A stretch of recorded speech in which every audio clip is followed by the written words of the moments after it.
갑자기 왜 이러세요? 사람 잘못 보셨습니다. 그 청년은 나를 미친 사람 취급하며 황급히 자리를 피했습니다. 하지만 나는 봤습니다. 구두약이 검게 묻은 그의 셔츠 소매 아래 붉은 점 하나가 별처럼 박혀 있는 것을요. 내 심장이 미친 듯이 요동치기 시작했습니다. 20년 전 놀이공원에서 솜사탕을 사주겠다며 잠시 손을 놓았던 그 찰나의 순간, 그 죄책감 속에서 평생을 지옥처럼 살아왔는데 신이 내게 기적을 보여주시는 걸까요? 아니면 또다시 나를 시험에 들게 하시는 걸까요? 멀어지는 그의 뒷모습에서 나는 20년 전 잃어버린 5살배기 아들의 겁먹은 눈동자를 다시 보았습니다. 그 청년은 정말 내 아들이 맞는 걸까요? 이바구 시작 전에 구독과 좋아요 부탁드리며 끝까지 함께 해주세요. 시간을 잠시 그 아이와 마주치기 전인 오늘 아침으로 되돌려 봅니다. 눈을 떴을 때 창밖은 잔뜩 흐려 있었지요. 꼭 내 마음처럼 말입니다. 회색 구름이 낮게 깔린 하늘을 보며 나는 멍하니 침대에 걸터 앉아 있었습니다. 뼈마디가 쑤셔오는 날씨 탓도 있겠지만 오늘이라는 날짜가 주는 무게감이 온몸을 짓눌렀기 때문입니다. 달력에 빨간 동그라미가 쳐진 날. 오늘은 내 아들 진우의 생일입니다. 25번째 생일. 살아있다면 지금쯤 어엿한 청년이 되어 어쩌면 내 회사에 들어와 든든한 후계자가 되어 있었을지도 모를 나이입니다. 아니, 후계자가 아니어도 좋습니다. 그저 건강하게만 자라서 평범한 직장인이 되어 여자친구 이야기를 조잘거리는 그런 아들이었다면 얼마나 좋았을까요? 나는 무거운 몸을 억지로 일으켜 부엌으로 향했습니다. 100평이 넘는 이 거대한 저택. 화려한 샹들리에와 값비싼 예술품들로 채워져 있지만 내겐 그저 차가운 감옥일 뿐입니다. 이곳의 사람은 나 혼자뿐입니다. 남편은 진우를 잃어버린 충격과 자책감을 이기지 못해 술로 세월을 보내다 10년 전에 화병으로 세상을 떠났습니다. 그 후로 나는 철저히 고립된 섬처럼 살아왔습니다. 도우미 아주머니가 있지만 오늘 같은 날은 절대 드리지 않습니다. 1년에 딱 하루, 오늘만큼은 내 손으로, 온전히 내 손으로 아침상을 차려주고 싶었으니까요. 그것이 죄인인 어미가 할 수 있는 유일한 속죄였으니까요. 가스불을 켜고 불린 미역을 냄비에 넣고 볶았습니다. 타닥타닥 볶아지는 소리와 함께 고소한 참기름 냄새가 부엌을 가득 채웠지만 내 속은 텅 빈 동굴처럼 허전하기만 했습니다. 국간장을 넣고 물을 붓자 보글보글 끓어오르는 국물 위로 20년 전의 기억들이 거품처럼 떠올랐습니다. 갓 지은 따뜻한 밥 냄새를 좋아하던 아이. 미역국에 밥을 말아주면 입가에 국물을 잔뜩 묻히며 받아먹던 그 작은 입술. 진우야, 밥은 먹고 다니니? 춥지는 않니? 나도 모르게 혼잣말이 새어나왔습니다. 대답해 줄 리 없는 벽을 향해 묻고 또 물었습니다. 이 널따란 식탁에 덩그러니 놓인 미역국 한 그릇, 그리고 그 옆에 놓인 하얀 생크림 케이크. 초는 25개를 꽂았습니다. 성냥을 그어 불을 붙이자 촛불이 위태롭게 일렁였습니다. 그 불빛에 비친 내 얼굴이 유리창에 어른거렸습니다. 다 늙어버린 생기라곤 하나 없는 초라한 노파의 얼굴. 엄마가 미안해. 엄마가 죄인이야. 눈물이 촛농처럼 흘러내려 식탁보를 적셨습니다. 20년 전 그날이 마치 어제 일처럼 생생하게 떠올랐습니다. 그날따라 유난히 맑았던 가을 하늘. 엄마, 저기 솜사탕? 나 저거 먹을래. 곰돌이 모양. 5살 진우가 고사리 같은 손으로 내 옷자락을 잡아 끌며 보채던 그 맑은 목소리. 나는 웃으며 아이의 손을 잡고 알록달록한 솜사탕 기계 앞으로 갔습니다. 줄이 꽤 길었습니다. 잠깐만 여기 서 있어. 엄마가 금방 사올게. 그 말 한마디, 그 빌어먹을 한마디가 내 인생을, 그리고 진우의 인생을 송두리째 지옥으로 밀어 넣을 줄은 꿈에도 몰랐습니다. 솜사탕을 받아들고 뒤돌아봤을 때 아이가 있던 자리에는 낯선 사람들만이 오가고 있었습니다. 진우야, 진우야. 미친 여자처럼 놀이공원을 헤집고 다녔습니다. 풍선 파는 삐에로를 따라갔다는 목격자의 말에 놀이공원 밖까지 뛰쳐나갔지만 내 아들은 연기처럼 사라진 뒤였습니다. 그날 솜사탕은 바닥에 떨어져 흙투성이가 되었고 내 심장도 그렇게 흙바닥에 지시겨졌습니다. 나는 식탁에 엎드려 소리 죽여 오열했습니다. 가슴을 주먹으로 치고 또 쳤습니다. 20년이 지나도 아픔은 무뎌지기는커녕 더 날카롭게 내 심장을 파고들었습니다. 내 새끼, 내 불쌍한 새끼. 어미 잘못 만나 이 좋은 세상 구경도 못하고 어디서 춥고 배고프게 떨고 있는 건 아닌지, 아니면 벌써 저 세상 사람이 되어 나를 원망하고 있는 건 아닌지. 그런 불길한 생각이 들 때마다 나는 고개를 세차게 저으며 부정했습니다. 아니야, 살아있을 거야. 진우는 강한 아이니까 반드시 살아있을 거야. 한참을 울다 벽시계를 보니 출근 시간이 다 되어가고 있었습니다. 나는 억지로 눈물을 닦고 비틀거리며 일어섰습니다. 대기업 회장이라는 자리는 슬픔조차 사치인 자리니까요. 수천 명 직원의 생계를 책임져야 하는 나는 무너질 자격조차 없는 사람이었습니다. 욕실 거울 속 내 얼굴은 퉁퉁 부어 있었고 눈가는 짓물러 붉었습니다. 차가운 물로 세수를 하고 두꺼운 화장으로 억지로 슬픔을 가렸습니다. 그리고 비싼 정장을 갑옷처럼 차려입고 꼿꼿하게 허리를 폈습니다. 나는 다시 철의 여인, 박 회장이 되어야 했습니다. 기사가 대기시킨 검은 세단에 올라타 회사로 향했습니다. 차창 밖으로 바쁘게 움직이는 도시의 풍경이 스쳐 지나갔습니다. 이어폰을 꽂고 걸어가는 대학생들, 양복을 입고 뛰어가는 신입사원들. 그 활기찬 젊은이들을 볼 때마다 내 시선은 집요하게 그들의 얼굴을 훑쳤습니다. 저 아이일까? 아니, 저 뒤에 있는 아이일까? 저렇게 환하게 웃으며 친구들과 걸어가는 저 청년이 혹시 내 진우는 아닐까? 길거리에서 비슷한 또래의 남자만 봐도 심장이 덜컥 내려앉는 이 병. 20년째 고치지 못한, 아니 고칠 수 없는 불치병이었습니다. 부질없는 짓인 줄 알면서도 나는 차가 멈출 때까지 창밖에서 눈을 뗄 수가 없었습니다. 회사 로비에 도착했을 때였습니다. 평소와 다름없이 도열한 임원들의 인사를 받으며 엘리베이터로 향하려는데 로비 구석 기둥 뒤편이 유난히 소란스러웠습니다. 죄송합니다. 한 번만 봐주십시오. 정말 죄송합니다. 누군가 다급하게 비는 소리가 높은 천장을 타고 울렸습니다. 나는 걸음을 멈추고 고개를 돌렸습니다. 웬 덩치 큰 중년 남자가 낡은 작업복 차림의 청년을 거칠게 밀치고 있었습니다. 야, 이 새끼야. 구두를 닦으랬지 누가 구두약을 처발라 놓으래? 이거 이태리제 최고급 가죽이야. 내가 평생 구두를 닦아도 못 물어낼 돈이라고. 알긴 해? 남자의 고함과 함께 청년이 바닥으로 나뒹굴었습니다. 청년은 아픈 내색도 못하고 벌떡 일어나 바닥에 납작 엎드렸습니다. 죄송합니다. 제가 실수로 그만. 제가 다 닦아놓겠습니다. 제발. 바닥에 머리를 조아리는 청년의 등은 땀으로 젖어 있었고 낡은 운동화는 다 닳아 있었습니다. 그 모습이 왜 그리 사무치게 아팠을까요?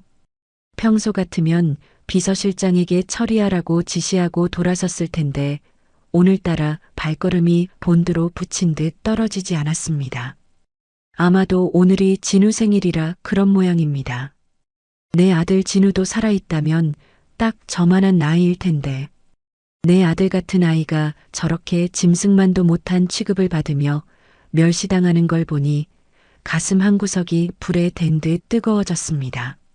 나는 천천히 하지만 단호한 발걸음으로 그들 쪽으로 다가갔습니다. 또각, 또각.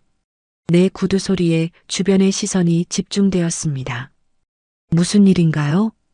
내 차가운 목소리에 씩씩거리던 덩치 큰 남자가 흠칫 놀라 돌아보았습니다. 나를 알아본 그의 얼굴이 순식간에 사색이 되더니 금세 비굴한 웃음을 지으며 허리를 90도로 굽혔습니다. 아이고, 회장님, 오셨습니까? 별일 아닙니다. 이 멍청한 구두 닦기 녀석이 감히 제 구두를 망쳐놔서 교육 좀 시키던 중이었습니다. 나는 그 남자의 변명을 무시하고 여전히 바닥에 엎드려 있는 청년에게 시선을 고정했습니다. 일어나 보세요. 내 말에도 청년은 죄송하다는 말만 반복하며 고개를 들지 못했습니다. 괜찮으니까 일어나 봐요. 내가 재차 부드럽게 말하자 그제야 청년이 쭈뼛거리며 몸을 일으켰습니다. 헝클어진 머리카락, 구두약이 묻어 거뭇한 뺨, 낡아 빠진 작업복. 하지만 그 지저분함 속에서도 눈빛만은 맑게 빛나고 있었습니다. 그런데 그 눈빛, 겁에 질려 흔들리는 그 갈색 눈동자와 마주친 순간 내 심장이 쿵 하고 바닥으로 떨어지는 것 같았습니다. 어디선가 본 듯한 너무나 낯익은 눈빛이었습니다. 괜찮나? 다친 데는 없고? 떨리는 목소리를 감추며 물었습니다. 청년은 당황한 듯 고개를 저으며 뒷걸음질 쳤습니다. 네. 괜찮습니다, 회장님. 심려 끼쳐드려 정말 죄송합니다. 그가 꾸벅 인사를 하고 황급히 돌아서려는 순간이었습니다. 긴장한 탓인지 흐르는 땀을 닦으려 그가 무심코 오른손을 들어 올렸습니다. 낡고해져서 실밥이 풀린 셔츠 소매가 아래로 스르르 흘러내렸습니다. 그리고 그 아래로 드러난 손등. 시간이 멈췄습니다. 로비의 소음도 사람들의 시선도 모두 사라지고 오직 그 손등만이 내 시야에 가득 찼습니다. 거기에 있었습니다. 엄지손가락 아래 검붉게 찍힌 작은 점. 불규칙한 타원형 모양의 그 점. 그것은 단순한 점이 아니었습니다. 내 아들 진우가 태어날 때부터 가지고 있었던 세상에 단 하나뿐인 천륜의 표식이었습니다. 내가 수천 번, 수만 번 어루만지며 입 맞췄던 젖을 먹일 때마다 쓰다듬었던 바로 그 점이었습니다. 잠깐, 자네. 내 입에서 쉰 소리가 비명처럼 새어나왔습니다. 이성은 마비되었고 본능만이 나를 움직였습니다. 나는 체면도 잊은 채 다급하게 달려가 그의 팔을 덥석 움켜잡았습니다. 회장님? 청년은 소스라치게 놀라며 나를 쳐다봤습니다. 이 점 언제부터 있었나? 응? 말해봐. 언제부터 있었어? 내 목소리가 미친 사람처럼 떨리고 있었습니다. 청년은 내 기세에 눌려 파랗게 질린 얼굴로 더듬거렸습니다. 태어날 때부터 있었는데요. 저 회장님, 아픕니다. 이거 좀 놓아주세요. 태어날 때부터. 그 한마디가 내 가슴에 비수처럼 꽂혔습니다. 벼락을 맞은 듯 온몸에 전율이 흘렀습니다. 맞습니다. 내 아들이 맞습니다. 그렇지 않고서야 저 기막힌 위치에 저 똑같은 모양으로 점이 있을 수가 없습니다. 세상에 우연은 있다지만 이런 우연은 없습니다. 이것은 운명입니다. 신이 내게 보내준 신호입니다. 나는 확신했습니다. 아니, 확신해야만 했습니다.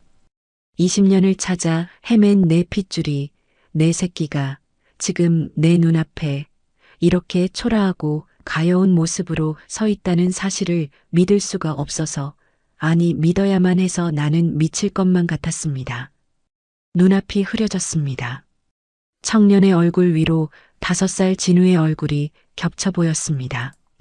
진우야, 너 진우 맞지? 그렇지? 엄마야. 나야 엄마라고. 나도 모르게 터져나온 엄마라는 단어에 청년의 표정이 묘하게 일그러졌습니다. 공포와 거부감이 뒤섞인 눈빛. 진우라뇨? 무슨 말씀이세요? 사람 잘못 보셨습니다. 청년은 마치 불에 데인 사람처럼 화들짝 놀라며 내 손을 거칠게 뿌리쳤습니다. 그 힘이 어찌나 센지 나는 하마터면 뒤로 넘어질 뻔했습니다. 이거 놓으세요.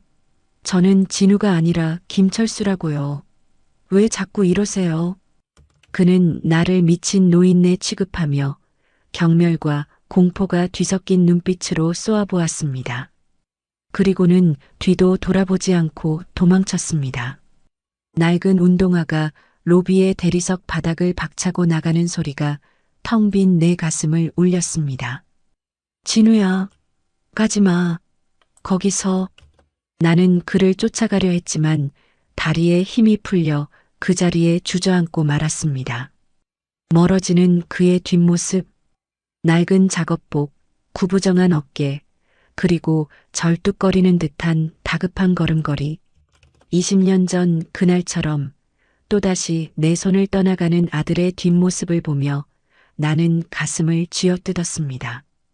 회장님, 괜찮으십니까? 멀리서 지켜보던 김 실장이 사색이 되어 달려왔습니다. 직원들이 웅성거리며 나를 쳐다보는 시선이 느껴졌지만 창피함 따위는 안중에도 없었습니다. 내 머릿속은 온통 도망친 그 아이, 진우의 잔상으로 가득 찼으니까요. 김 실장, 저 아이 놓치면 안 돼. 당장 쫓아가.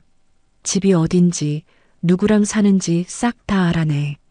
내 절규에 가까운 지시에 김 실장은 당황한 듯 했지만 이내 고개를 끄덕이며 경호원들에게 눈짓을 보냈습니다. 나는 바닥에 주저앉은 채 닫힌 회전문 너머로 사라진 아들의 흔적을 하염없이 바라보았습니다. 심장은 여전히 미친 듯이 뛰고 있었고 손끝에는 그 아이의 체온이 뜨겁게 남아 있었습니다. 그날 이후 내 삶은 멈춰버렸습니다. 아니, 오직 진우를 찾기 위한 시계만이 미친 듯이 돌아가기 시작했습니다. 회사 일은 전폐하고 비서실을 통해 김철수라는 청년의 뒷조사에만 매달렸습니다. 김 실장이 가져온 보고서는 참담했습니다. 이름 김철수, 나이 25세, 가족관계 모지체장애 3급, 부사망, 학력 중졸, 직업 일용직 및 구두 닦기, 중졸의 구두 닦기.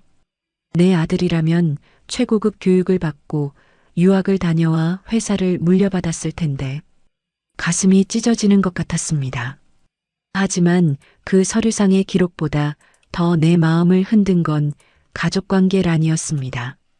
모지체장애 3급. 엄마가 있다니. 그 아이에게 나 말고 다른 엄마가 있다니. 질투와 안도감이 뒤섞인 묘한 감정이 치밀어 올랐습니다.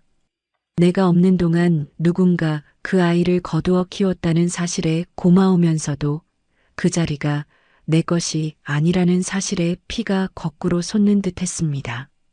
회장님, 김철수의 거주지를 파악했습니다. 성수동 판자촌 반지하입니다. 김 실장의 보고에 나는 당장 일어나 외투를 챙겼습니다. 가자. 내 눈으로 확인해야겠어. 하지만 회장님, 그 동네가 워낙 험하고 게다가 아직 친자인지 확실치도 않은데 직접 가시는 건 확실치 않으니까 가는 거야. 내 눈으로 보고 내 손으로 확인해야 직성이 풀릴 것 같아서 내 고집을 꺾을 수 없다는 걸 아는 김 실장은 한숨을 내쉬며 차를 대기시켰습니다. 검은 세단이 어둠을 뚫고 달렸습니다. 화려한 도심을 벗어나 점점 좁고 지저분한 골목길로 접어들수록 내 심장은 조여드는 것만 같았습니다. 쓰레기 더미가 널려 있고 취객들이 비틀거리는 음습한 거리, 차창 밖으로 보이는 풍경은 그야말로 지옥도나 다름없었습니다. 이런 곳에 사람이 산다고요? 내 아들이, 내 진우가 이런 곳에서 숨을 쉬고 있다고요? 차가 멈춰선 곳은 다 쓰러져가는 붉은 벽돌집 앞이었습니다. 골목 안쪽 깊숙한 곳, 햇빛 한 줌 들지 않을 것 같은 반지하 방. 그곳이 내 아들의 집이었습니다. 지금은 일 나가고 없습니다. 다만 김 실장이 말끝을 흐렸습니다. 다만 뭐? 어머니 되시는 분이 안에 계십니다. 거동이 불편하셔서 거의 누워 계신다고 합니다. 그 말에 가슴이 철렁했습니다. 아픈 양어머니와 단둘이 사는 반지하 방. 내 아들의 20년 세월이 얼마나 고단했을지 짐작이 가서 숨을 쉴 수가 없었습니다. 나는 조심스럽게 반지하 계단을 내려갔습니다.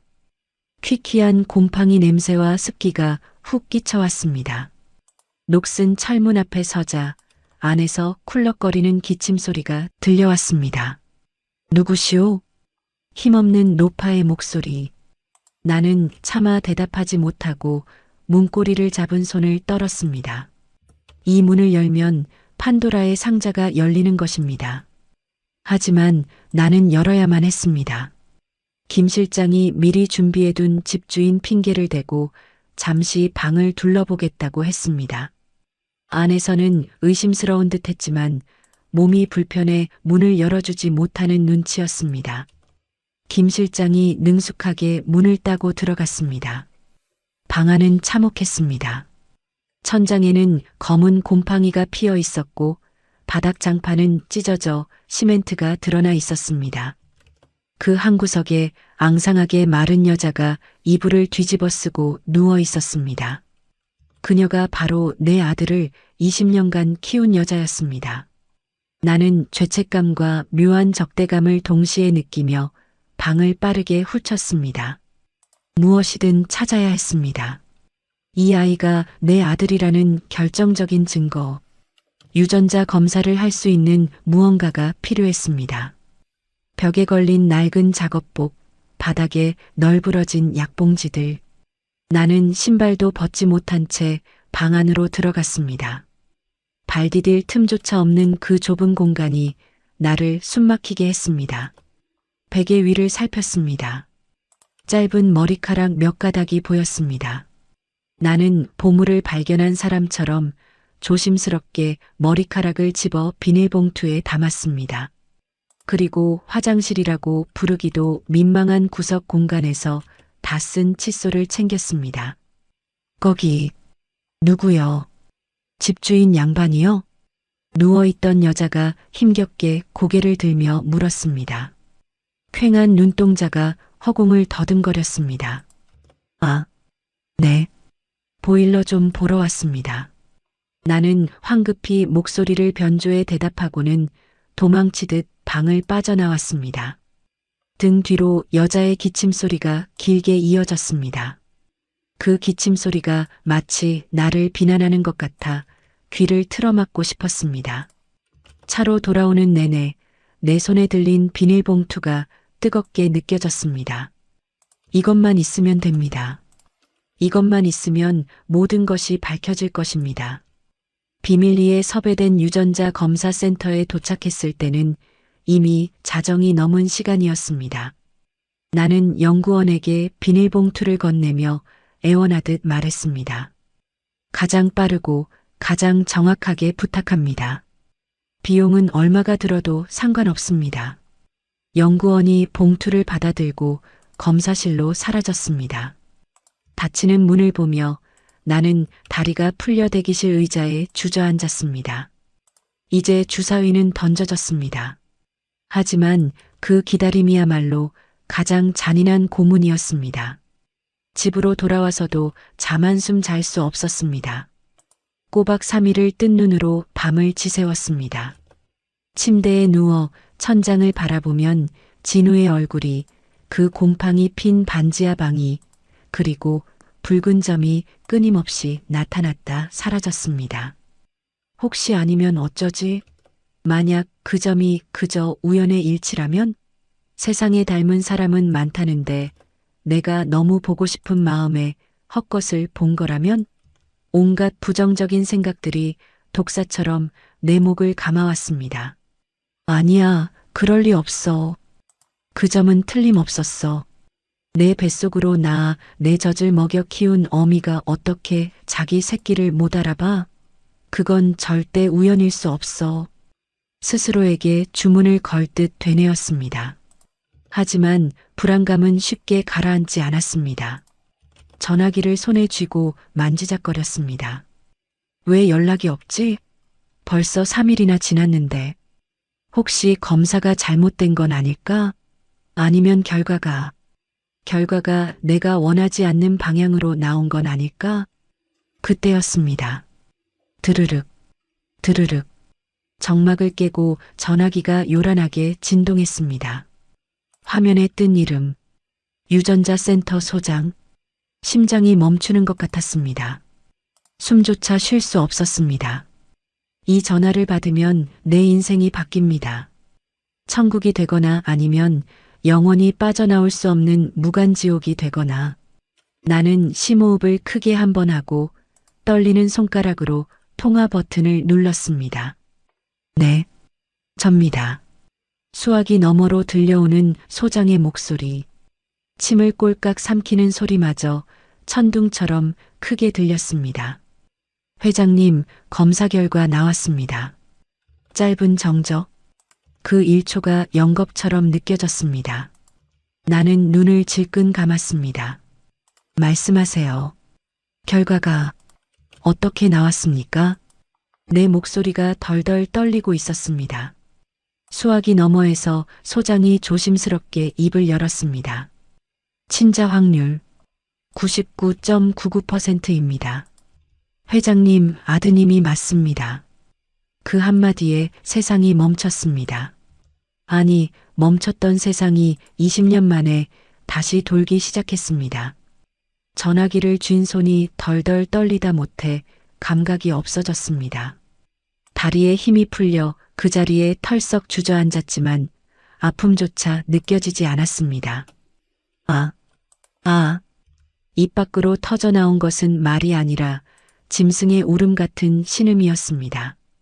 가슴속 깊은 곳, 시멘트처럼 굳어있던 응어리가 한순간에 터져나왔습니다. 뜨거운 눈물이 볼을 타고 하염없이 흘러내려 바닥을 적셨습니다. 맞았어. 내 아들이었어. 20년을 찾아 헤맨 내 아들이 바로 그 구두 닦기 청년이었어.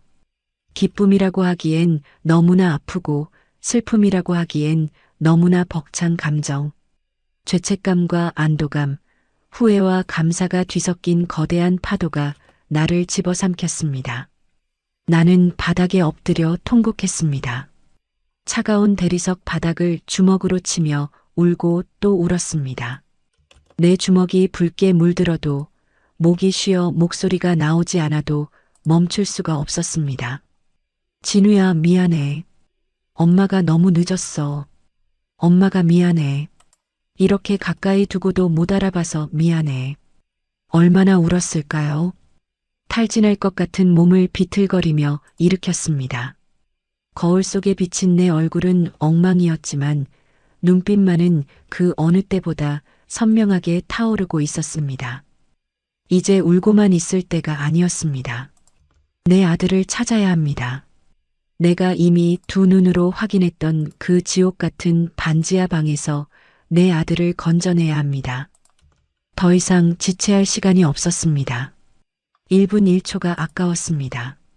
나는 눈물로 얼룩진 얼굴을 대충 닦아내고 비서실로 전화를 걸었습니다. 목소리가 떨리지 않도록 아랫입술을 꽉 깨물었습니다. 김 실장, 차 대기시켜. 지금 당장 진우 데리러 간다. 네, 지금 바로 말씀이십니까? 하지만 밤이 늦었습니다. 내일 아침에 잔말 말고 대기시켜. 1분 1초가 급해. 내 새끼가 그런 구정물 같은 곳에서 숨쉬고 있는 꼴 더는 못 봐. 내 섯을 퍼런 호통에 김 실장은 군말 없이 차를 준비했습니다. 검은 세단이 미친 듯이 도로를 질주했습니다. 창밖으로 스쳐 지나가는 화려한 서울의 야경이 오늘은 유난히도 야속하게 느껴졌습니다. 저 수많은 불빛 중에 내 아들을 위한 불빛은 단 하나도 없었습니다. 어미라는 여자가 따뜻한 밥 한 끼, 포근한 잠자리 하나 마련해주지 못하고 20년을 밖으로 돌게 만들었습니다. 생각할수록 가슴이 미어지고 창자가 끊어지는 듯한 고통이 밀려왔습니다. 낮에 갔던 그 길, 내 아들의 냄새가 배어있던 그 지독한 골목길로 다시 향하는 마음은 낮과는 비교할 수 없을 만큼 무거웠습니다.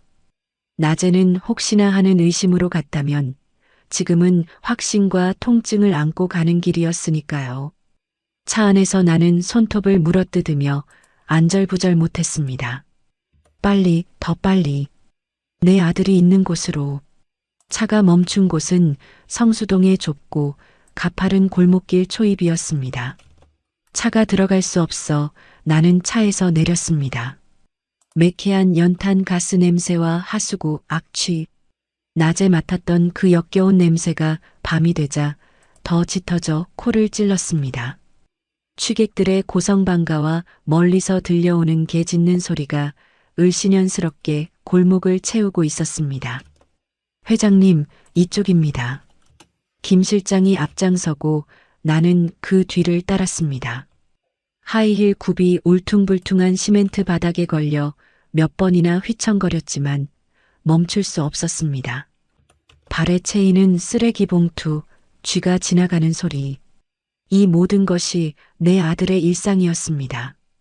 내가 비단 이불 덮고 잘 때 내 아들은 이 악취 속에서 잠들었다는 사실이 나를 미치게 만들었습니다. 여기입니다. 김 실장이 멈춰선 곳은 그 붉은 벽돌집이었습니다. 낮에 몰래 들어갔던 그 집. 다시 보니 더 참담했습니다.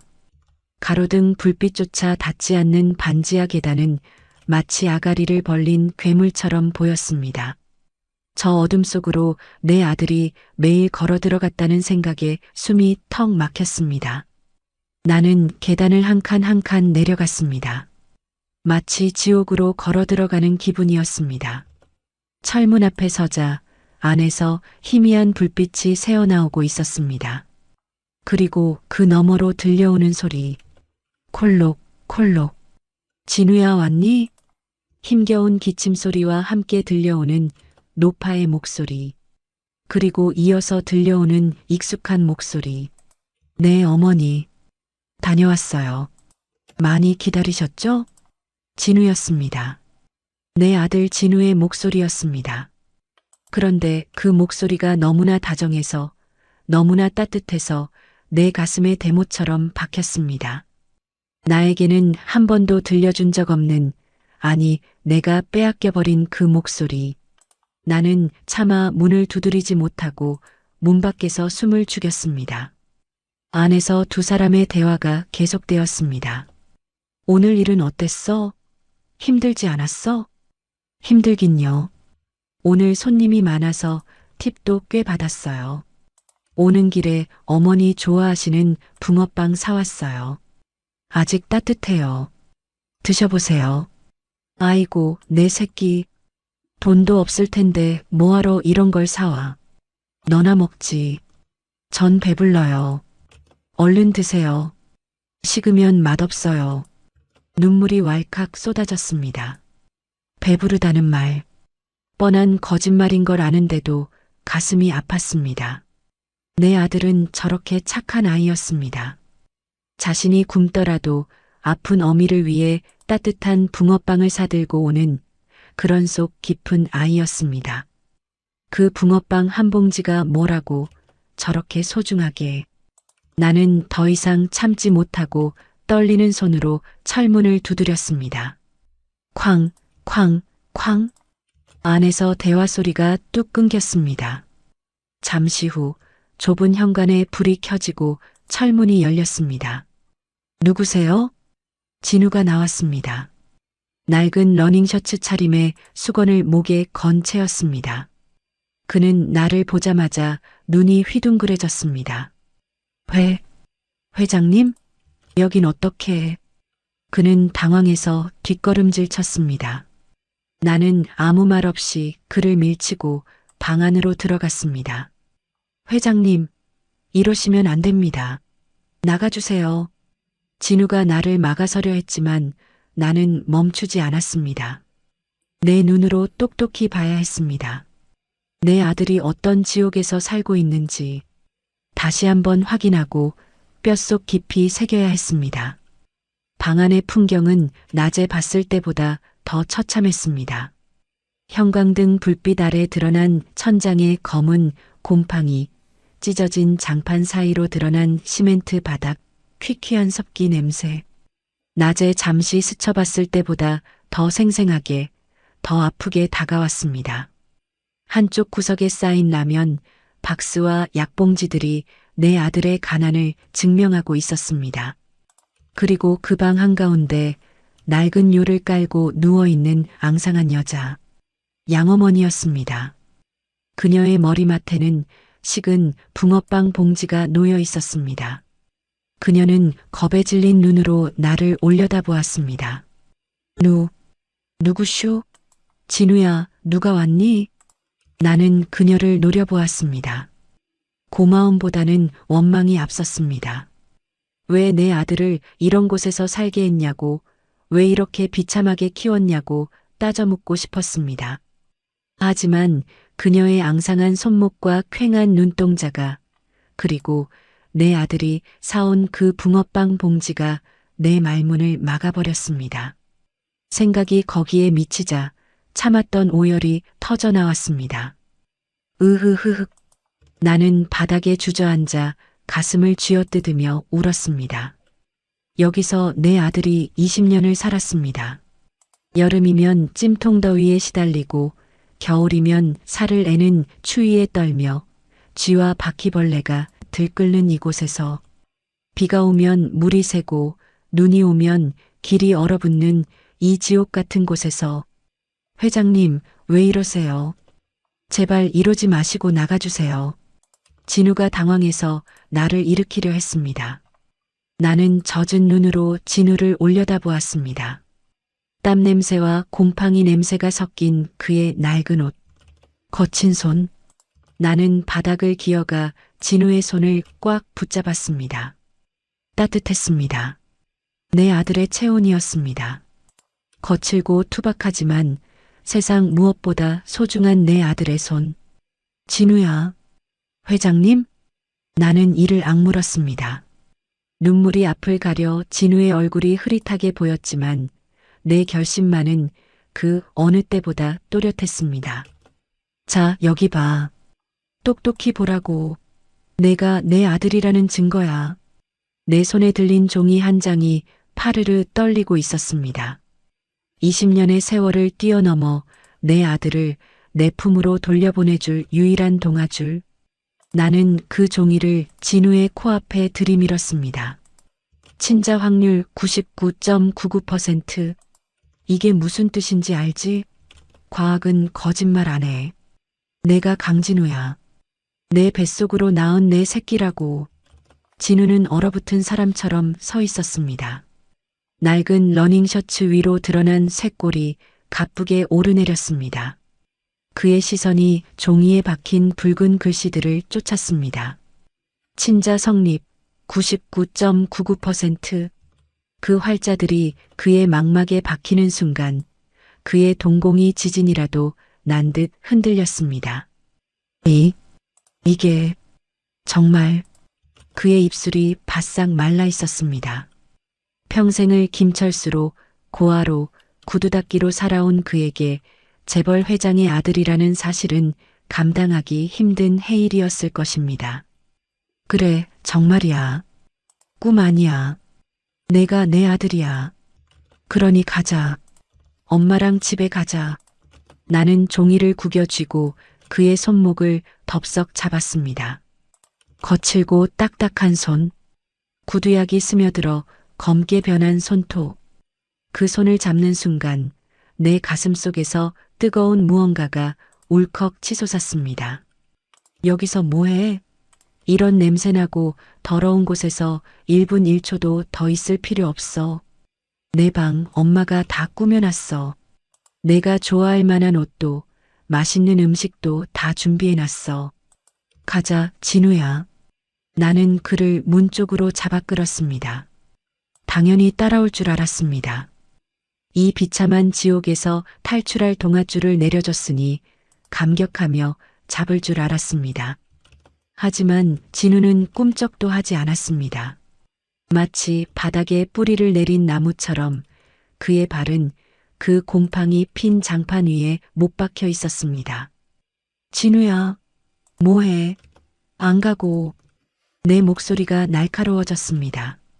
다급함이 짜증으로, 짜증이 다시 불안으로 번져갔습니다. 진우는 천천히 고개를 들어 나를 바라보았습니다. 그 눈빛에는 기쁨도 환희도 없었습니다. 대신 깊은 혼란과 알 수 없는 두려움만이 가득했습니다. 그는 아무 말도 하지 못했습니다. 입을 달싹거렸지만 목소리가 나오지 않는 듯 했습니다. 그저 멍하니 나를 그리고 내 뒤에 서 있는 김 실장을 다시 방구석에 누워있는 양어머니를 번갈아 볼 뿐이었습니다. 진우야, 이게 다 무슨 소리냐? 저 사모님은 누구시고? 양어머니의 떨리는 목소리에 진우의 어깨가 움찔했습니다. 그는 나에게 잡힌 손을 빼내려 했습니다. 가자니까? 저 여자가 무슨 상관이야? 넌 내 아들이라고. 나는 더욱 세게 그의 손을 잡아 끌었습니다. 내 손톱이 그의 살을 파고들었습니다. 아니요. 그가 처음으로 입을 열었습니다. 아주 작고 떨리는 목소리였습니다. 못 갑니다. 못 가다니? 그게 무슨 말도 안 되는 소리야. 저는 김철수입니다. 강진우가 아닙니다. 그는 뒷걸음질 쳤습니다. 내 손에서 그의 손목이 스르르 빠져나갔습니다. 증거를 보여줬잖아. 내 눈으로 똑똑히 봤잖아. 그런데도 아니라고 할 거야? 나는 억장이 무너지는 것 같아 소리쳤습니다. 모르겠습니다. 아무것도 모르겠습니다. 갑자기 나타나서 이러시면 그는 양손으로 머리를 감싸 쥐었습니다. 극심한 혼란에 빠진 듯 괴로워 보였습니다. 20년 동안 믿어왔던 자신의 세상이 송두리째 흔들리는 충격을 나는 헤아리지 못했습니다. 그저 내 아들을 되찾고 싶다는 욕심만이 앞섰습니다. 생각할 필요 없어. 그냥 따라오면 돼. 엄마가 다 알아서 해준다니까. 넌 그냥 몸만 오면 돼. 나는 다시 그에게 다가갔습니다. 하지만 진우는 나를 피하며 양어머니 쪽으로 물러섰습니다. 마치 양어머니를 보호하려는 듯 그녀 앞을 가로막고 섰습니다. 오지 마세요. 그의 눈빛에 경계심이 서렸습니다. 오지 마세요. 제발, 그냥 가주세요. 그 말은 비수처럼 내 가슴을 찔렀습니다. 가라니. 20년 만에 만난 친엄마에게 가라니. 너 지금 제정신이야? 내가 누군지 몰라서 그래. 대한민국에서 나 박 여사 모르는 사람 없어. 내가 너한테 줄 수 있는 게 얼마나 많은 줄 알아? 돈, 명예, 지위. 내가 상상도 못할 것들을 다 줄 수 있다고. 그런데 고작 이깟 반지하 방이 좋아서 안 가겠다는 거야? 나는 지갑에서 수표 뭉치를 꺼내 흔들었습니다. 돈이면 될 줄 알았습니다. 가난에 찌든 삶이니 돈을 보면 마음이 흔들릴 거라 생각했습니다. 하지만 진우의 눈빛은 더욱 싸늘해졌습니다. 돈이면 다 되는 줄 아십니까? 그래, 다 돼. 이 세상에 돈으로 안 되는 건 없어. 그러니까 고집 피우지 말고 나가주세요. 그의 목소리가 단호해졌습니다. 어머니 놀라십니다. 나가주세요. 그는 현관문을 가리켰습니다. 나는 멍하니 서 있었습니다. 내 손에 들린 수표 뭉치가 부끄러워질 만큼 그의 거절은 완강했습니다. 힘으로 끌고 갈 수도 있었습니다. 문 밖에 대기하고 있는 경호원들을 부르면 그만이었습니다. 하지만 그럴 수가 없었습니다. 나를 바라보는 그의 눈빛, 그 경멸과 두려움이 섞인 눈빛을 보는 순간 내 다리가 얼어붙어 버렸기 때문입니다. 억지로 끌고 가면 영영 마음을 닫아버릴 것 같다는 공포가 엄습했습니다. 진우야. 나는 애원하듯 불렀습니다. 하지만 그는 고개를 돌려버렸습니다. 그리고는 떨고 있는 양어머니의 이불을 덮어주며 등을 돌렸습니다. 괜찮아요, 어머니. 아무 일도 아니에요. 걱정 마세요. 그는 나에게 보여주지 않았던 따뜻한 미소로 양어머니를 달랬습니다. 그 모습이 내 가슴을 갈갈이 찢어 놓았습니다. 내 아들의 등, 좁고 구부정한 그 등이 나를 거부하고 있었습니다. 나는 입술을 깨물었습니다. 피맛이 비릿하게 입안에 번졌습니다. 오늘은 안 되겠다. 지금은 안 되겠다. 짐승처럼 몰아붙이기만 해서는 안 되겠다는 것을 본능적으로 깨달았습니다. 그래. 오늘은 이만 갈게. 갑작스러워서 놀랐을 거야. 이해해. 나는 떨리는 손으로 수표 뭉치를 탁자 위에 올려놓았습니다. 하지만 포기 안 해. 넌 내 아들이니까. 내가 널 포기할 리가 없잖아. 다시 올게. 그때까지 생각 정리하고 있어. 나는 도망치듯 방을 빠져나왔습니다. 등 뒤에서 들려오는 진우의 한숨 소리가 천둥처럼 크게 들렸습니다. 계단을 올라와 차에 타자마자 참았던 눈물이 터져 나왔습니다. 회장님, 괜찮으십니까? 김 실장이 조심스럽게 물었지만 대답할 수가 없었습니다. 차창 밖으로 보이는 그 붉은 벽돌집, 불 켜진 반지하 방 창문을 바라보며 나는 가슴을 쳤습니다. 내 아들인데, 분명 내 아들인데, 왜 안아볼 수도 없는 걸까? 왜 남의 자식 보듯 나를 밀어내는 걸까? 20년의 세월이 만들어낸 그 거대한 벽 앞에 나는 천하의 재벌 회장이 아니라 그저 힘없는 늙은 어미일 뿐이었습니다. 출발해.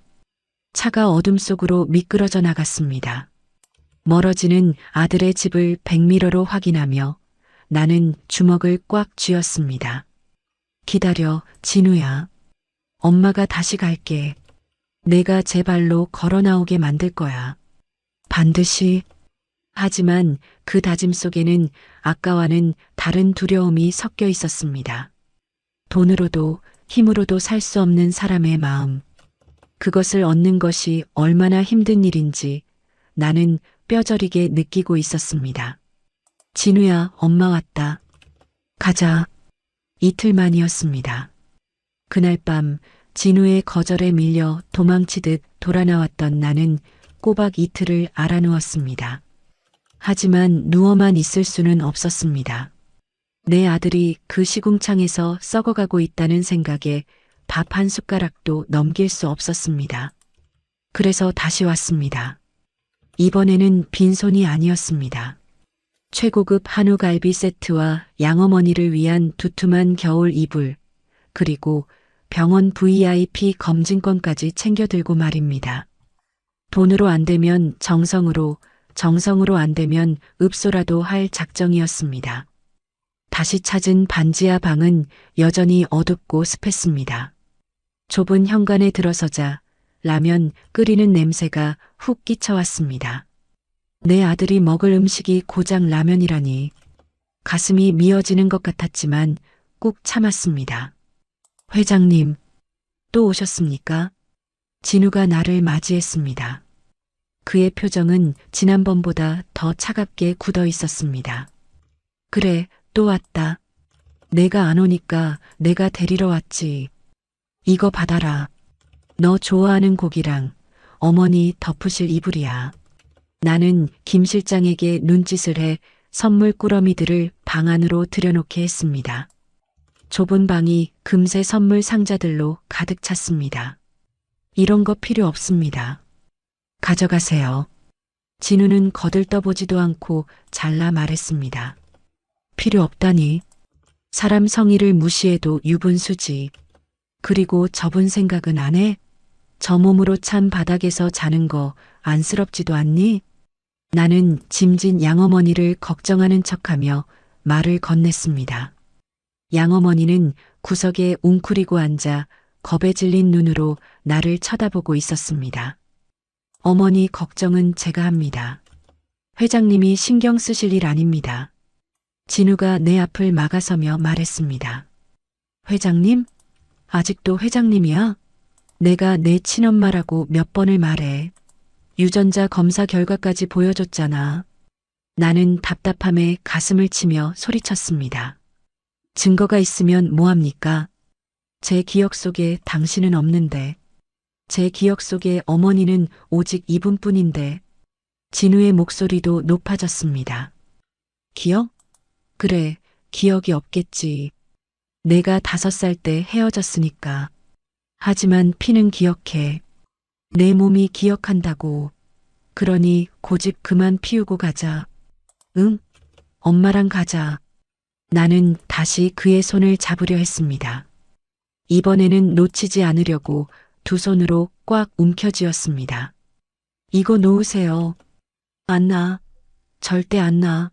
내가 내 말 들을 때까지 한 발짝도 안 움직일 거야. 나는 막무가내로 버텼습니다. 체면이고 뭐고 없었습니다. 여기서 밀리면 끝이라는 생각뿐이었습니다. 제발 좀, 그만 좀 하세요. 진우가 거칠게 내 손을 뿌리쳤습니다. 탁! 그 힘에 밀려 내가 뒤로 휘청거렸습니다.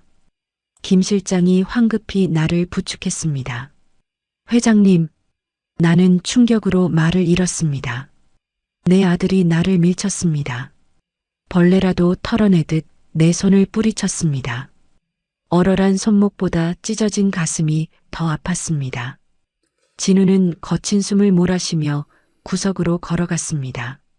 그리고 떨고 있는 양어머니를 부축해 일으켰습니다. 어머니, 괜찮으세요? 놀라셨죠? 그는 세상 다정한 목소리로 양어머니를 살폈습니다.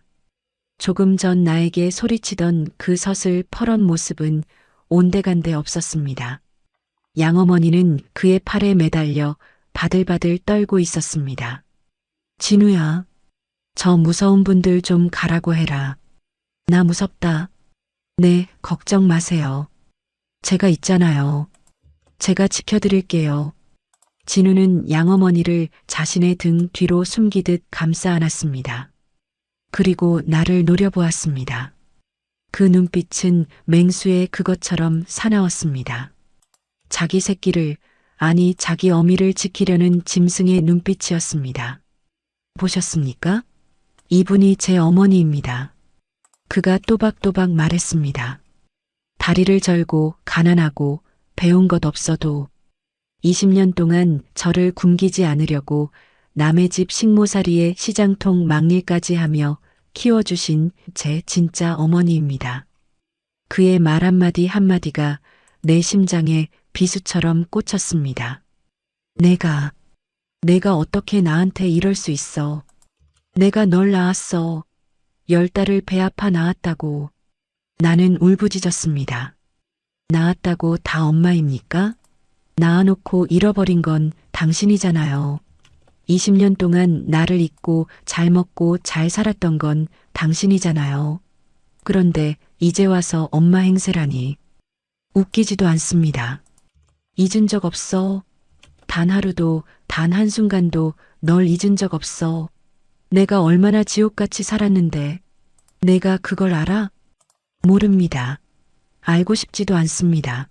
저한테 중요한 건 제가 아플 때 밤새 물수건을 갈아주신 분도 학교 입학식 때 남들 헌 옷 주워 입혀 미안하다며 우셨던 분도 바로 이분이라는 사실입니다. 진우는 양어머니의 어깨를 더 꽉 끌어안았습니다. 양어머니는 그의 품에서 흐느껴 울고 있었습니다.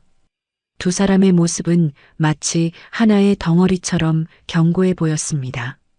그 사이에 내가 끼어들 틈은 바늘구멍만큼도 없어 보였습니다. 나는 망연자실하여 그들을 바라보았습니다. 내가 졌습니다. 돈으로도 혈연으로도 이길 수 없는 것이 있었습니다. 길은 정. 함께 밥 먹고 함께 울고 웃으며 쌓아온 20년의 세월. 그 두터운 성벽 앞에 나는 고작 종이 한 장 들고 선 이방인일 뿐이었습니다. 회장님, 진우가 나를 불렀습니다. 어머니가 아닌 회장님. 그 호칭이 쐐기를 박았습니다. 제발 부탁드립니다. 더 이상 저희를 흔들지 말아주세요. 저는 지금 이대로가 좋습니다. 가난해도 힘들어도 어머니랑 둘이 사는 게 행복합니다. 그러니까 제발 돌아가 주세요. 그는 나에게 고개를 숙였습니다. 정중하지만 단호한 축객령이었습니다. 나는 입술을 깨물었습니다. 피가 터져 나왔습니다. 그래, 알았다. 내 입에서 쉰 소리가 새어나왔습니다. 내가 정 그렇다면 오늘은 갈게. 나는 비틀거리며 돌아섰습니다. 발걸음이 천근만근 무거웠습니다. 가져온 선물 상자들이 덩그러니 놓여있는 좁은 방. 그 방을 가득 채운 모자의 사랑. 그 따뜻한 풍경 속에 내 자리는 없었습니다. 나는 차에 오르자마자 비서에게 지시했습니다. 김 실장, 당장 조사해. 그 여자, 진우 양어머니라는 그 여자에 대해서 샅샅이 알아봐. 20년 동안 어떻게 내 아들을 키웠는지, 무슨 꿍꿍이가 있었는지, 먼지 하나까지 다 털어와. 나는 분노로 몸을 떨었습니다. 내 아들을 세뇌시킨 것이 분명하다고 믿었습니다. 그렇지 않고서야 그 지옥 같은 곳에서 낳아준 친엄마를 거부할 리가 없으니까요. 다음 날 아침 김 실장은 두툼한 서류 봉투 하나를 내 책상 위에 올려놓았습니다. 나는 떨리는 손으로 봉투를 뜯었습니다. 이제 그 여자의 추악한 진실이 드러날 차례였습니다. 내 아들을 이용해 먹으려 했던 파렴치한 과거가 밝혀지면 그때는 법이고 뭐고 가만두지 않을 작정이었습니다. 하지만 서류를 한 장 한 장 넘길 때마다 내 얼굴은 점점 굳어져 갔습니다. 이름 최순자 68세, 지체장애 3금, 가족관계 무 남편 사별, 자녀 없음. 20년 전 영등포 역전에서 미아 발견. 파출소에 신고했으나 연고자가 나타나지 않아 임시 보호. 이후 입양 절차를 밟으려 했으나 미혼에 장애가 있어 불가 판정. 하지만 아이가 떨어지지 않으려 하여 사실상 양육. 유괴가 아니었습니다. 신고도 했고 절차를 밟으려 했습니다. 내가 미쳐 날뛰며 전국을 뒤지고 다닐 때 관할 파출소의 실수로 기록이 누락되었던 것입니다. 운명의 장난처럼 엇갈린 그 시간 동안 그녀는 내 아들을 품었습니다. 그리고 이어지는 기록들은 더 충격적이었습니다. 식당 설거지, 건물 청소, 폐지 수집, 본인의 장애 수당까지 모두 아이의 학비와 생활비로 사용. 본인은 당뇨 합병증으로 치료가 시급함에도 병원비를 아껴 아이에게 운동화를 사줌. 진우 군이 고등학교 때 사고를 쳤을 때 피해자 부모 앞에서 불편한 다리로 3시간을 무릎 꿇고 빌어 허비함. 서류 곳곳에 묻어나는 것은 착취가 아니라 헌신이었습니다. 자신의 살을 깎아 내 아들의 살을 찌웠고 자신의 피를 팔아 내 아들의 미래를 지켰습니다. 20년이라는 긴 세월 동안 그녀는 내가 해줬어야 할 모든 것을 대신해 주었습니다. 아니, 나보다 더 지독하게 사랑했습니다. 서류철 맨 마지막 장에는 빛바랜 사진 한 장이 꽂혀 있었습니다. 진우의 고등학교 졸업식 사진이었습니다. 교복을 입은 진우와 낡은 점퍼를 입은 양어머니가 서로를 꼭 껴안고 환하게 웃고 있었습니다. 진우의 가슴에 달린 꽃다발은 신문지로 엉성하게 포장된 투박한 것이었지만 그 어떤 꽃보다 빛나 보였습니다. 그 사진 속에서 진우는 세상에서 가장 행복한 아들의 얼굴을 하고 있었습니다. 아, 나도 모르게 탄식이 흘러나왔습니다. 사진 위로 눈물이 뚝 떨어졌습니다. 나는 졌습니다. 완벽하게 졌습니다. 내가 가진 수천억의 재산도 대한민국을 호령하는 회장이라는 지위도 이 낡은 사진 한 장 앞에서는 휴지 조각에 불과했습니다. 나는 진우에게 최고급 양복을 사줄 수는 있어도 저렇게 환한 웃음을 만들어줄 수는 없었습니다. 나는 그에게 세상을 줄 수는 있어도 비 오는 날 우산이 되어줄 수는 없었습니다. 지난 20년 내가 잃어버린 시간 동안 저 여자가 쌓아 올린 사랑의 성벽은 내가 감히 넘볼 수 없는 견고한 것이었습니다. 나는 자리에서 일어나 창가로 갔습니다. 화려한 도심의 풍경이 내 발 아래 펼쳐져 있었지만 내 마음은 저 멀리 성수동의 냄새나는 반지하 방에 가 있었습니다. 김 실장, 네 회장님, 내가 틀렸던 거냐? 네. 내 딴에는 아들을 위한답시고 한 행동들이 오히려 그 아이에게 상처가 되었던 거냐?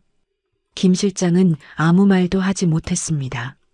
침묵이 긍정보다 더 아프게 나를 찔렀습니다. 나는 눈을 감았습니다. 어젯밤 나를 노려보던 진우의 눈빛이 떠올랐습니다. 보셨습니까? 이분이 제 어머니입니다. 그 단호한 목소리, 나를 밀쳐내고 양어머니를 감싸 안던 그 손길, 그것은 단순히 낳아준 정을 부정한 것이 아니었습니다. 자신의 인생을, 자신의 사랑을, 자신의 어머니를 지키려는 처절한 몸부림이었습니다. 나는 진우를 낳았지만 진우를 만든 건 저 여자였습니다. 진우의 따뜻한 성품도, 강인한 생활력도, 깊은 효심도 모두 저 여자의 등 뒤에서 배운 것이었습니다. 나는 껍데기만 낳았을 뿐 알맹이는 저 여자가 채워 넣었습니다. 가슴이 먹먹해져 숨을 쉴 수가 없었습니다. 질투심에 눈이 멀어 저 여자를 유괴범 취급하고 돈으로 모욕했던 내 자신이 너무나 부끄럽고 추악하게 느껴졌습니다. 나는 어머니가 아니라 괴물이었습니다. 내 욕심을 채우기 위해 아들의 소중한 사람을 짓밟으려 했던 이기적인 괴물. 차 대기시켜. 어디로 가십니까? 성수동으로 가시나요? 아니, 나는 고개를 저었습니다. 지금 당장 그곳에 갈 면목이 없었습니다. 백화점으로 가자. 나는 백화점으로 향했습니다. 아들을 위한 옷이 아니라 그녀를 위한 옷을 샀습니다. 평생 낡은 점퍼만 입고 살았을 그녀에게 세상에서 제일 따뜻하고 부드러운 캐시미어 코트를 골랐습니다. 그리고 그녀의 퉁퉁 부은 발을 편안하게 감싸줄 털신도 샀습니다. 그것들을 사는 내내 마음이 편치 않았습니다. 이것 또한 돈지랄이 아닐까? 이것 또한 내 죄책감을 덜기 위한 위선이 아닐까? 하지만 빈손으로 갈 수는 없었습니다. 말로 다 할 수 없는 사죄의 마음을 무엇으로라도 표현하고 싶었습니다. 해가 질 무렵 나는 다시 성수동 골목길에 섰습니다. 손에는 선물 꾸러미가 들려 있었지만 마음은 천근만근 무거웠습니다. 반지하 방 창문 너머로 그림자가 어른거렸습니다. 진우가 양어머니의 다리를 주물러주고 있는 것 같았습니다. 두런두런 들려오는 말소리, 가끔씩 터져나오는 웃음소리, 그 소리가 나를 멈춰 세웠습니다. 내가 저 문을 열고 들어가는 순간 저 평화가 깨질 것만 같았습니다. 내가 끼어들 자리는 어디에도 없어 보였습니다. 나는 한참 동안 그 자리에 서서 망설였습니다. 들어갈까 말까? 다시 진우에게 상처만 주는 건 아닐까? 그때 문이 열리며 애서 진우가 나왔습니다. 쓰레기라도 버리는 것인지 손에는 검은 비닐봉지가 들려 있었습니다. 그는 대문 앞에 서 있는 나를 보고 멈칫했습니다. 회장님, 그의 목소리는 여전히 차가웠지만 어제보다는 조금 누그러져 있었습니다. 또 오셨습니까? 그래, 또 왔다. 나는 애써 미소 지으려 했지만 입꼬리가 파르르 떨렸습니다. 할 말이 있어서 왔다. 들어가도 되겠니? 진우는 잠시 망설이다가 고개를 끄덕였습니다. 들어오세요. 방 안으로 들어서자 양어머니가 놀란 눈으로 나를 맞이했습니다. 나는 그녀를 똑바로 쳐다볼 수 없었습니다. 어제 내가 던진 수표 뭉치가 여전히 탁자 위에 놓여 있었습니다. 아이고, 회장님 오셨습니까? 그녀는 황급히 일어나려 했지만 불편한 다리 때문에 비틀거렸습니다. 앉아 계세요. 제발 그냥 앉아 계세요. 나는 다급하게 다가가 그녀를 부축해 앉혔습니다. 앙상한 어깨가 내 손안에서 바들바들 떨렸습니다. 20년 동안 내 아들의 무게를 짊어졌던 그 작고 야윈 어깨, 나는 그녀 앞에 섰습니다. 그리고 천천히, 아주 천천히 무릎을 꿇었습니다. 차가운 장판의 냉기가 무릎을 타고 올라왔지만 내 마음은 그 어느 때보다 뜨거웠습니다. 회장님, 왜 이러십니까? 진우가 기겁을 하며 달려와 나를 일으키려 했습니다. 아닙니다. 이래야 합니다. 내가 이렇게 해야 합니다. 나는 진우의 손을 밀어내고 바닥에 두 손을 짚었습니다. 그리고 머리를 조아렸습니다. 내 평생 누구에게도, 심지어 돌아가신 시부모님 앞에서도 해본 적 없는 가장 낮은 자세였습니다. 죄송합니다. 정말 죄송합니다. 목이 메어 목소리가 잘 나오지 않았습니다. 제가 어리석었습니다. 제가 오만했습니다. 어머님의 그 크신 사랑도 모르고 감히 돈으로 그 세월을 사려 했습니다. 저를 용서하지 마십시오. 내 눈물방울이 장판 위에 뚝뚝 떨어졌습니다. 아이고, 회장님. 이러지 마세요. 저 같은 게 뭐라고. 양어머니는 어쩔 줄 몰라 하며 같이 바닥에 엎드렸습니다. 아닙니다. 어머니는 제 은인이십니다. 죽어가던 제 아들 살려주시고 저렇게 훌륭하게 키워주신 제 생명의 은인이십니다. 나는 고개를 들어 그녀의 눈을 바라보았습니다. 세월의 풍파에 찌들어 주름진 얼굴. 하지만 그 눈동자만큼은 맑고 깊었습니다. 제가 미처 몰랐습니다. 진우가 저렇게 따뜻한 아이로 자란 건 다 어머님 덕분이라는 걸요. 제가 낳기만 했지 사람 만든 건 어머님이십니다. 내 진심 어린 고백에 양어머니의 눈시울이 붉어졌습니다. 아닙니다. 제가 죄인입니다. 남의 귀한 자식을 주인 있는 줄 알면서도 욕심나서 제가 죄인입니다. 아니에요. 절대 아닙니다. 어머님이 아니었으면 우리 진우 벌써 죽었을지도 모릅니다. 어머님이 살려주신 겁니다. 20년 동안 저 대신 내 새끼 지켜주셔서 정말 고맙습니다. 감사합니다. 나는 그녀의 거칠고 투박한 손을 두 손으로 감싸 쥐었습니다.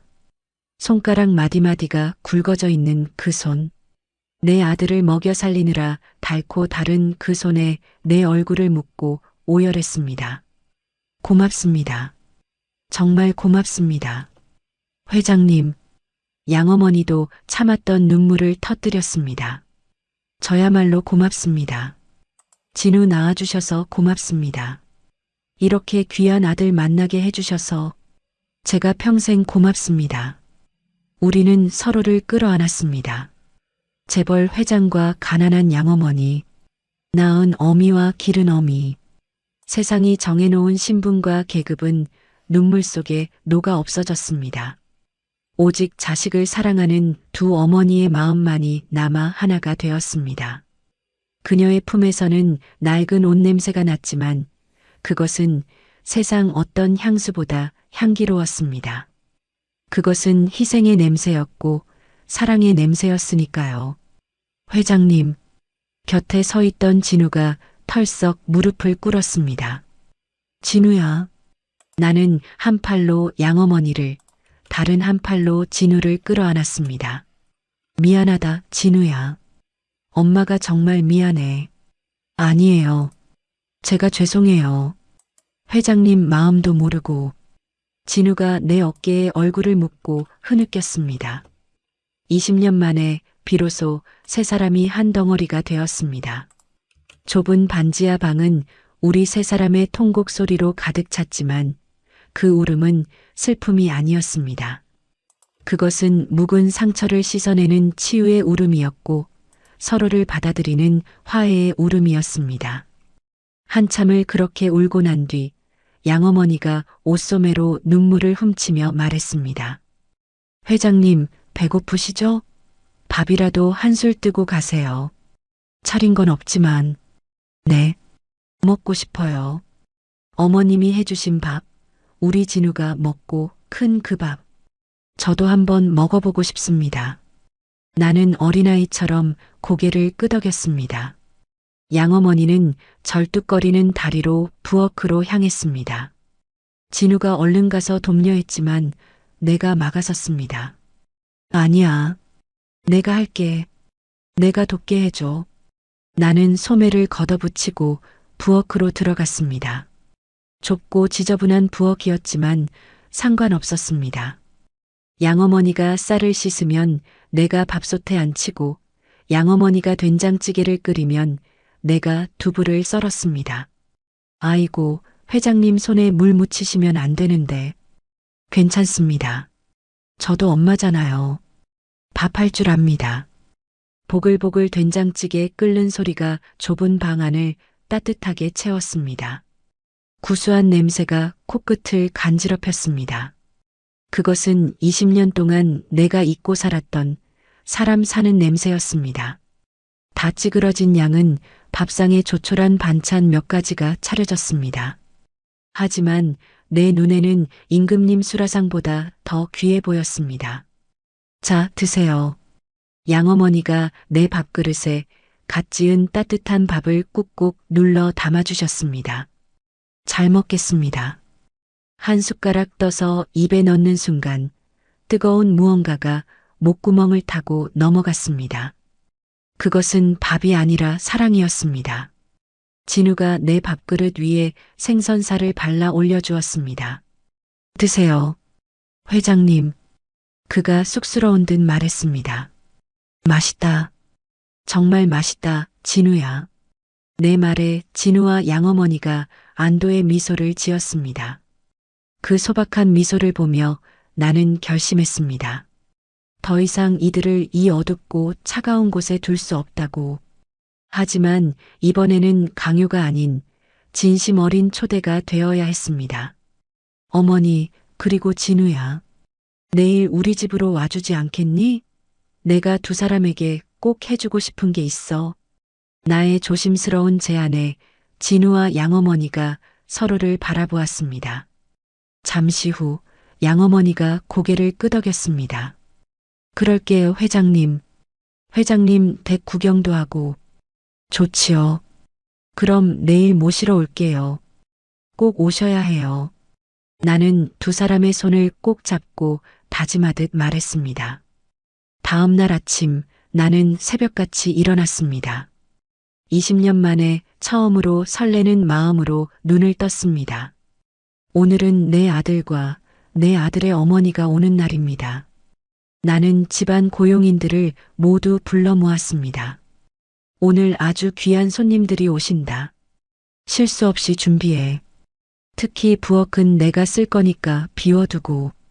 네. 회장님이 직접 요리를 하신다고요? 고용인들이 놀란 눈으로 나를 쳐다봤지만 나는 개의치 않고 앞치마를 둘렀습니다.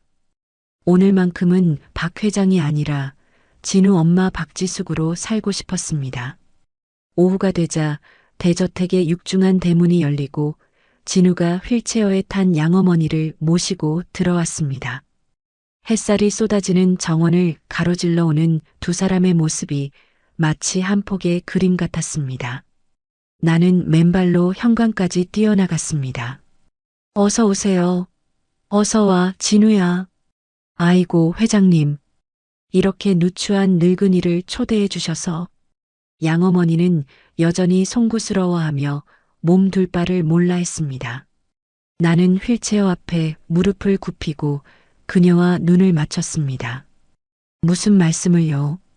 여기가 진우 집이고 어머님 집입니다. 어서 들어오세요. 나는 직접 휠체어를 밀고 집 안으로 들어갔습니다. 오늘을 위해 나는 많은 것을 바꿨습니다. 차가운 대리석 바닥에는 푹신한 러그를 깔았고 휠체어가 다니기 편하도록 문턱들을 모두 없앴습니다. 그리고 거실 한가운데 수억 원짜리 명화가 걸려 있던 자리에 진우와 양어머니의 졸업식 사진을 걸어두었습니다. 저건. 진우가 사진을 보고 놀라서 입을 다물지 못했습니다. 내가 제일 좋아하는 작품이야. 이 집에서 가장 비싼 그림보다 더 값진 거지. 내 말에 진우의 얼굴이 붉어졌습니다. 양어머니는 그 사진을 보며 눈시울을 붉혔습니다. 저때 우리 진우 참 잘생겼었는데. 교복도 남이 입던 거 얻어 입혀서 미안했는데. 아니에요. 저때 어머니가 사주신 운동화 신고 날아갈 것 같았어요. 두 사람의 대화를 들으며 나는 가슴 한구석이 아려왔지만 동시에 따뜻해짐을 느꼈습니다. 그들의 추억 속에 내가 없다는 것은 슬픈 일이지만 그 추억을 소중히 여기는 그들의 마음이 너무나 예뻐 보였기 때문입니다. 자, 금강산도 식후경이라고 했지? 밥부터 먹자. 내가 오늘은 특별한 요리사를 자처했거든. 나는 두 사람을 부엌으로 안내했습니다. 회장님, 제가 도울게요. 양어머니가 소매를 걷어붙이려 했습니다. 아니에요. 오늘은 앉아 계세요. 제가 다 할게요. 나는 양어머니를 식탁 상석에 앉히고 재료들을 꺼냈습니다. 메뉴는 된장찌개. 지난번 반지하 방에서 얻어먹었던 그 구수한 된장찌개를 내 손으로 끓여주고 싶었습니다. 하지만 평생 팬데만 굴리던 손이라 칼질이 영 어설펐습니다. 물을 써는데 손이 덜덜 떨렸습니다. 회장님, 무는 그렇게 써는 게 아니에요. 제가 좀 봐드릴게요. 결국 보다 못한 양어머니가 휠체어를 끌고 다가왔습니다. 아, 그런가요? 제가 영 서툴러서. 이리 주세요. 제가 할게요. 회장님은 두부나 썰어주세요. 양어머니가 칼을 받아들고 능숙하게 물을 탁탁 썰어냈습니다. 그 경쾌한 도마 소리가 마치 음악처럼 들렸습니다. 보글보글 끓어오르는 뚝배기 위로 구수한 김이 피어올랐습니다. 와, 냄새 죽이는데요? 우리 두 분 합작품이라 더 기대되는데요? 진우가 냄비 뚜껑을 열며 너스레를 떨었습니다. 그럼 이 분야에서는 어머님이 회장님이시고 내가 말단 사원이지. 나의 농담에 세 사람이 함께 웃음을 터뜨렸습니다. 그 웃음소리가 텅 빈 부엌을 가득 채웠습니다. 20년 만에 이 차가운 성에 온기가 돌기 시작했습니다. 식탁 위에 김이 모락모락 나는 된장찌개와 갓 지은 밥, 그리고 내가 서툴게 무친 나물 반찬들이 차려졌습니다. 화려한 칠첩반상은 아니었지만 내 진심을 꾹꾹 눌러 담은 밥상이었습니다. 자, 많이들 드세요. 내가 양어머니의 밥그릇에 고봉밥을 퍼드렸습니다. 아이고, 너무 많아요. 회장님도 드세요. 잘 먹겠습니다. 진우가 씩씩하게 외치고 밥을 크게 한술 떠먹었습니다. 맛있다. 역시 우리 어머니 손맛이 최고야. 근데 묘하게 회장님 손맛도 섞인 것 같은데요? 조금 더 고급스러운 맛이 나요. 어머, 정말 내가 한우를 좀 많이 넣긴 했지. 내가 으쓱하며 말하자 진우가 엄지를 치켜 세웠습니다. 그 모습이 어찌나 사랑스러운지 밥을 안 먹어도 배가 불렀습니다. 밥을 먹는 동안 우리는 많은 이야기를 나누었습니다. 진우의 어릴 적 엉뚱했던 에피소드, 양어머니가 시장에서 장사하며 겪었던 일들, 그리고 내가 진우를 잃어버리고 방황했던 시간들. 아픔은 꺼내놓으니 추억이 되었고 슬픔은 나누니 위로가 되었습니다. 식사가 끝나갈 무렵 나는 잠시 자리를 비우고 방에서 낡은 앨범과 통장, 그리고 서류 봉투 하나를 들고 나왔습니다. 진우야, 이게 뭐예요? 내가 태어났을 때부터 5살 때까지 찍은 사진들이야. 그리고 이 통장은 내가 실종된 날부터 매달 내 이름으로 저축해둔 거야. 언젠가 돌아오면 주려고 하루도 빠짐없이 모았어. 내가 세상에 없는 사람 취급받을 때도 나한테 너는 매일매일 잘하고 있었어. 진우가 떨리는 손으로 앨범을 펼쳤습니다.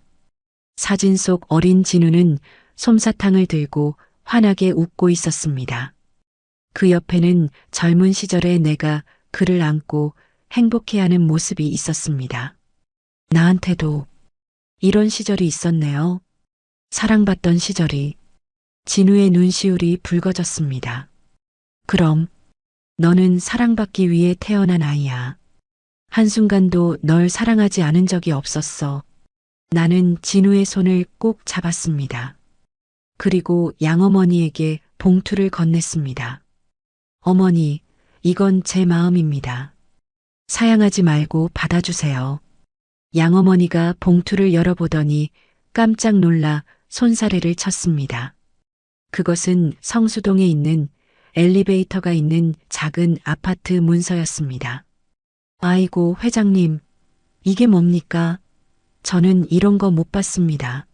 제 자식 키운 건데 무슨 대가를 바랍니까? 대가가 아닙니다. 선물이입니다. 그리고 이제 그 반지하 방에서는 나오셔야죠.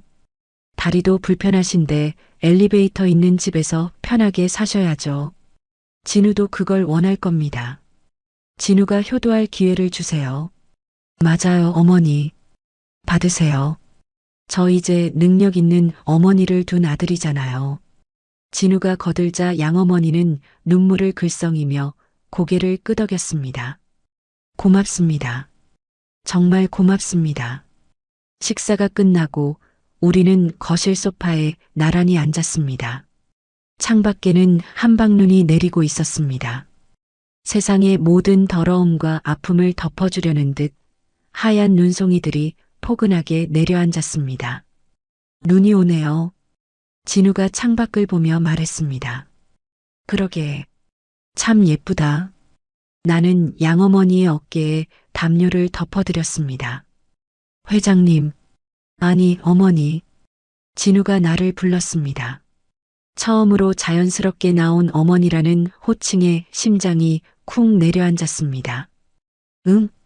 저 두 분 다 어머니라고 불러도 될까요? 그의 조심스러운 물음에 나는 활짝 웃었습니다. 눈물이 핑 돌았지만 꾹 참았습니다. 그럼 당연하지. 넌 복도 많다.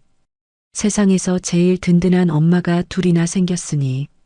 맞아요. 저는 세상에서 제일 행복한 놈입니다. 진우가 양팔을 벌려 나와 양어머니를 동시에 끌어안았습니다. 사랑해요. 두 분 다. 그의 따뜻한 품 안에서 나는 비로소 깨달았습니다. 피로 맺어진 인연도 가슴으로 맺어진 인연도 모두 소중한 가족이라는 것을. 낳은 정과 기른 정이 서로를 배척하는 것이 아니라 서로를 보듬고 합쳐질 때 비로소 온전한 사랑이 완성된다는 것을. 창밖에 눈은 소리 없이 쌓여 세상의 모든 흉터를 덮어주고 있었습니다. 우리 세 사람의 아픈 과거도 저 눈처럼 하얗게 덮이고 이제 그 위에 새로운 발자국을 찍어나갈 것입니다. 함께 나란히 따뜻하게. 내일은 우리 셋이서 찜질방이나 갈까? 양머리도 하고 식혜도 먹고. 내 제안에 양어머니가 소녀처럼 웃었습니다. 좋구나. 나 찜질방 한 번도 안 가봤어. 제가 등 밀어드릴게요, 아버지. 아니, 두 어머니. 진우의 넉살에 거실 가득 웃음꽃이 피어났습니다. 20년 만에 되찾은 나의 봄. 이제 다시는 춥지 않을 것입니다. 우리는 진짜 가족이 되었으니까요. 오늘의 이바구는 여기까지입니다. 끝까지 함께 해주셔서 감사드리며 구독과 좋아요 눌러주시면 놀라운 인생 사연들을 누구보다 먼저 무료로 만나보실 수 있습니다.